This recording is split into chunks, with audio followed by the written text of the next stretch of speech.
What's going on? Here's a little look at my notes right here. See.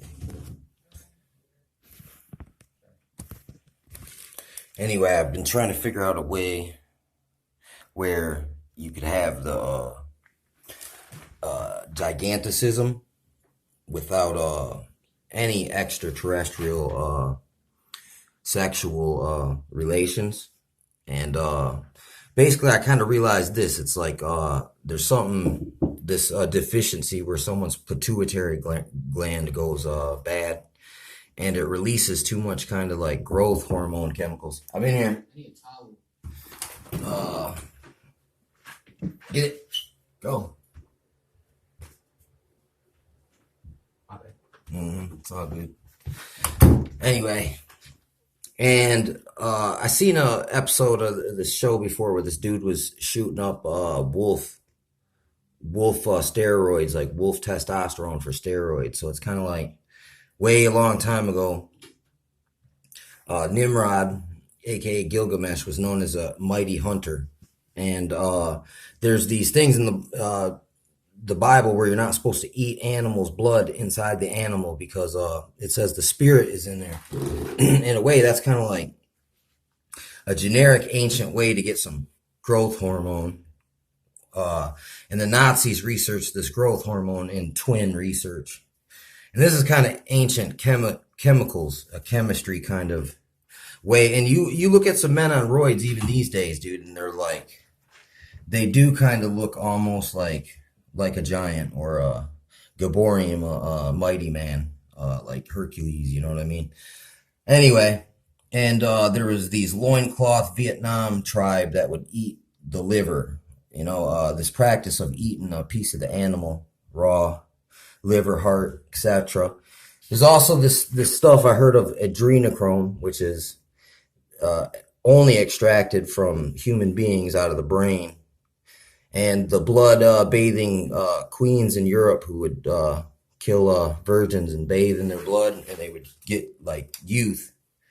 There's this guy, General Butt Naked, in Africa, and literally, he's not even joking. They would eat babies' hearts, and this guy would be impervious to bullets. So, in a way, but that's not even really the one right there. It says that he made this thing called the Tower of Babel, right? So, and this thing goes into space. And they're saying even now, or the heavens, it went into the heavens. And maybe there's like an electronic field up there of radiation. You know what I'm saying? These days we have more technology, which has led to an increase of radiation.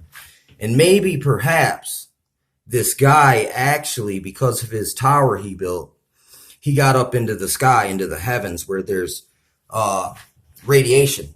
And because he was poisoned with radiation, perhaps he mutated his pituitary gland. And he started to become a giant that way. And another thing about the mighty hunter, and I heard that the reason why there is no dragon bones in China is because they used to hunt these things and they would actually eat their bones and make some kind of magical serum on it that increased people's lifespan, or it was some kind of like health fad at the time.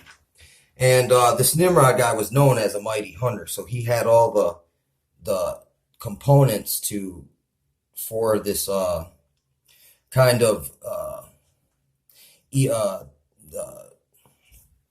eating stuff and getting chemical results out of it by eating blood, like a blood of a lion. You might go, bat shizzle crazy and be able to defeat your enemies with ease. And there's this sacrificing the children to Moloch and sacrificing their children on the wall in the chronicles of the Bible too. It's kind of like, so it's all in there, and including this right here. This, people look at this as not a technological kind of tower. Like even now, we got this extra technology to where we don't even need aliens to come make hybrids. They could just poison us with the radiation and chemicals, stuff in the water, and maybe stuff sprayed out of planes or in food. And Uh, so we got, even these days, we have the chemical, you know what I'm saying? Freaking, and you could look at roids, steroids, as a kind of modern example of how that works, or human, like, pregnancy therapy, where they give a woman this growth hormone and she has like quadruplets. You know what I'm saying?